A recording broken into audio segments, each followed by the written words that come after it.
بسم اللہ الرحمن الرحیم۔ عزیز طلباء، آج ہم چلتے ہیں جو ہم نے کل 10ویں کلاس کا سبق نمبر 5 پڑھا تھا، جس کا عنوان تھا پرستان کی شہزادی۔ کل وہ بیانیہ تھا، مطلب وہ پورا سبق میں نے آپ کو پڑھ کے سنا دیا تھا۔ تو آج ہم اس کی مشق کی جانب چلتے ہیں۔ تو مشق کے سلسلے میں یہ ہے کہ اب میں نے آج سے ایک نیا طریقہ شروع کیا ہے کہ آپ کو اسکرین پہ دکھایا جائے کہ مشق میں کیا لکھا ہے، اس کا ہم نے کیا جواب دیا، تاکہ بعض اوقات یہ ہے کہ شاید مجھے بہت سے لوگوں نے کہا کہ آپ جو کچھ جب بولتے ہیں تو آپ کے شاید الفاظ بچے اس طرح سمجھ نہیں پاتے اور وہ اتنی جلدی لکھ نہیں پاتے۔ تو لہٰذا میں نے اب یہ طریقہ شروع کیا ہے کہ میں جو مشق ہے اس کو آپ کو اس پہ اسکرین پہ دکھاؤں گا۔ تو اسکرین پہ دکھانے سے یہ ہے کہ آپ اس کا اسکرین شاٹ بھی لے سکتے ہیں۔ آپ اسکرین شاٹ لے لیجئے اور اس کو بعد میں اپنی کاپیوں پہ تحریر کر لیجئے۔ تو اس طرح آپ اس تکلیف سے بھی بچ جائیں گے جو بعد میں اگر آپ مجھے لکھیں اور میں پھر آپ کو بھیجوں، اس سے بھی آپ بچ جائیں گے۔ تو لہٰذا آپ کے یہ بہت فائدے کی چیز ہے۔ تو اب ہم چلتے ہیں اسکرین کی جانب تاکہ مشق شروع کر سکیں۔ تو جناب، آج ہم چلتے ہیں سبق کے یہ جو صاحب نے پرستان کی شہزادی سبق پڑھا تھا اس کی مشق کی جانب۔ تو مشق میں آپ دیکھیے، یہ آپ کے سامنے ہیں، یہ نمبر 1 سوال ہے، مندرجہ ذیل سوالات کے جواب تحریر کیجیے۔ الف ہے، سیدانی بی نے گزر اوقات کے لیے کون سا پیشہ اختیار کیا؟ اس کا جواب ہے مغلانی کا۔ اب مغلانی کیا ہوتا ہے، میں اس کو بریکٹ میں لکھ دیا ہے کہ مغلانی اسے کہتے ہیں جو بیگمات اور شہزادیوں کے کپڑے سیتی اور میک اپ کرتی تھیں، یہ زمانے میں مغلانیاں کہلاتی تھیں۔ سوال بے ہے، میر صاحب ان کی بیوی سیدانی بی کی کس بات پر زیادہ خوش تھے؟ تو اس کا جواب ہے کہ دونوں اس لیے خوش تھے کہ وہ سمجھتے تھے کہ خدا نے سیدانی بی کو ان کے بچوں کی تربیت کے لیے بھیج دیا ہے۔ اب سوال اس کے بعد یہ آتا ہے جیم میں پوچھا گیا ہے کہ پرستان کے بادشاہ نے سیدانی بی کو کس کام کے لیے بلوایا تھا؟ تو اس کا جواب ہے کہ پرستان کے بادشاہ نے سیدانی بی کو اپنی بیٹی کے جوڑے ٹانکنے کے لیے بلوایا تھا۔ سوال دال ہے کہ بادشاہ بیگم کا اصل نام کیا تھا؟ بادشاہ بیگم کا نام تھا۔ اب سوال یہ ہے، اسے پوچھا ہے کہ پرستان کے پھلوں کی خاص بات کیا تھی؟ تو اس کا جواب ہے کہ جواب میں جو لکھا ہے وہ آپ دیکھ لیجئے کہ پھل کھاتے ہوئے جس کھانے کا سوچتے اسی کا مزہ آنے لگتا، اور جب ایک پھل توڑتے تو دوسرا خود بخود نکل آتا۔ سوال نمبر 2 میں پوچھا ہے کہ سیدانی بی نے پرستان کا تذکرہ دلچسپ انداز میں کیا ہے، آپ اپنے الفاظ میں اس کا خلاصہ لکھیے۔ اب جواب ہم نے لکھا ہے اس کا کہ سیدانی بی کے بیان کے مطابق پرستان کی تفصیل کا خلاصہ حزب ذیل ہے۔ پرستان کے بادشاہ کا محل اتنا عظیم الشان تھا کہ اس سے پہلے کسی نے نہیں دیکھا تھا۔ عجیب غریب روشنیاں تھیں جو نہ تو چاند کی تھیں اور نہ سورج کی اور نہ ہی کسی فانوس کی۔ حسین پریاں انتہائی خوبصورت چمکیلے لباس پہنے ادھر سے ادھر آ جا رہی تھیں۔ نرالی موسیقی، نرالے درخت جن کے تنے چاندی کے اور پتوں کی جگہ جواہرات لٹکتے ہوئے، رنگ برنگی بلورین کرسیاں اور ان پر بیٹھے حسین پریزاد۔ بادشاہ سلامت اور ان کی ملکہ ایک یاقوت کے تخت پر بیٹھے ہوئے، لباس ایسے کہ ہر گھڑی رنگ بدلتے ہوئے، اور ان کی شہزادی کے نظر نہ ٹھہرے، چاند چہرہ ستارہ آنکھیں۔ کھانے ایسے کہ جیسے پھلدار پودے، جس کھانے کا خیال کر کے کھاؤ تو ویسے ہی مزہ دے۔ پان کا خیال کر کے پتا کھایا تو ایسا کہ کبھی محلوں میں بھی ایسا پان نہ کھایا تھا۔ پیاس لگی تو یاقوت کا گلاس موتی جیسے پانی سے بھرا خود بخود ہونٹوں سے آ لگا۔ پریاں گاتی تو لگتا کوئلیں کوک رہی ہیں، ناچتی تو گویا تتلیاں ناچ رہی ہوں۔ شہزادی کے کپڑے ہیرے جواہرات سے ٹکے اور ایسے حسین رنگ والے جو پہلے کبھی نہ دیکھے تھے۔ تو یہ ایک منظر کشی ہے جو مختصر اس کا جواب ہے۔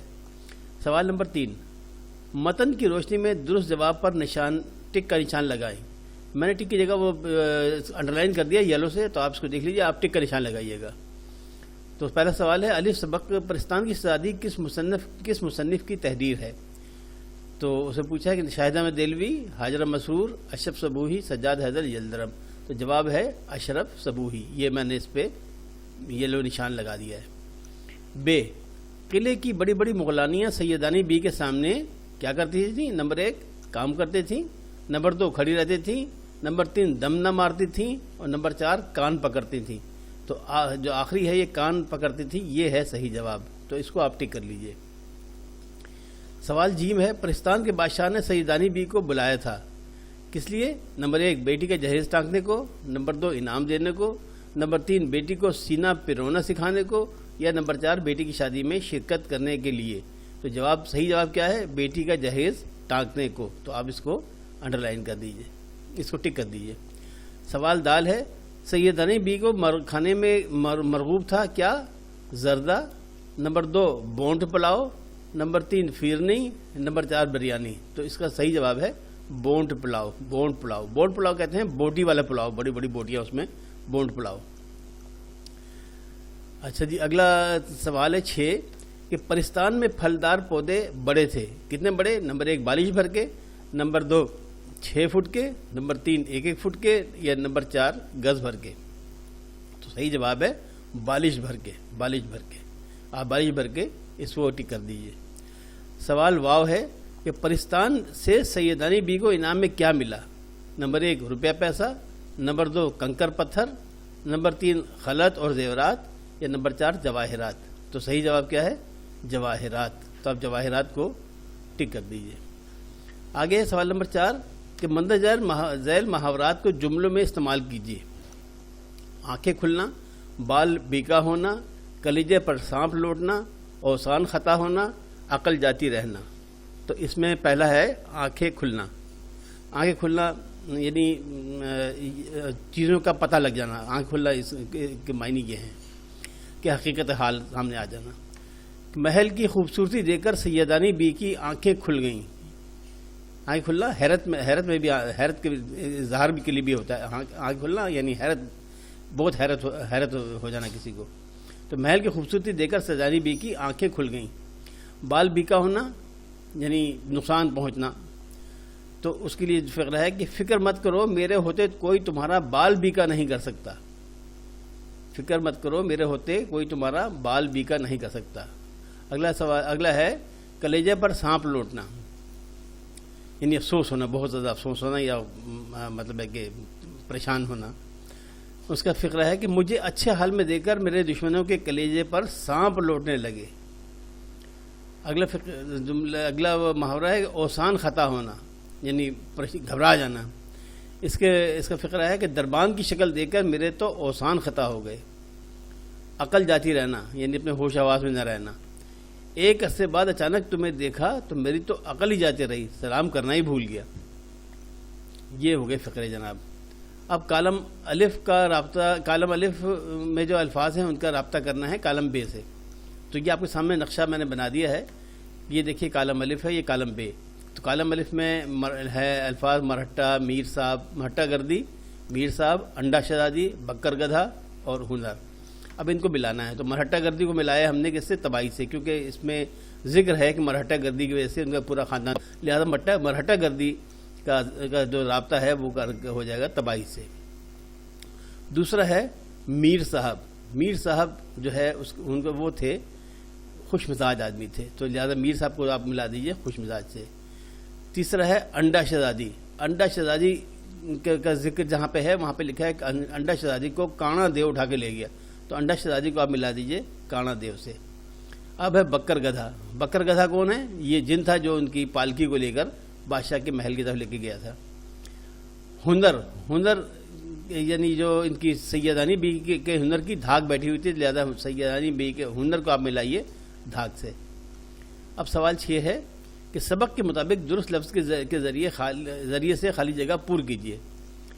الف ہے کہ ایک وقت تھا کہ ڈیش میں سیدانی بی کا بڑا مقام تھا. اب اس میں 3 چوائسز ہیں, قلعہ, محل, دربار. تو صحیح لفظ ہے قلعہ.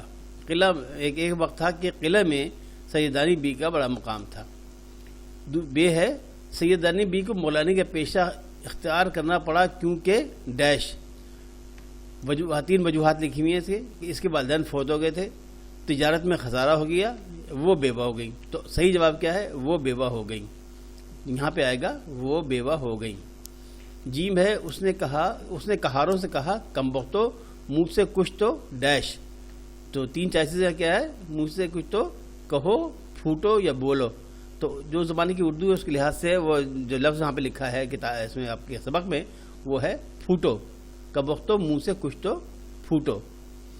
اب دال ہے, دال میں لکھا ہے پرستان میں اسے لے کر گیا کون؟ جن, پریزاد, فرشتہ. تو اس میں کون پرستان میں اسے کون لے گیا؟ جن.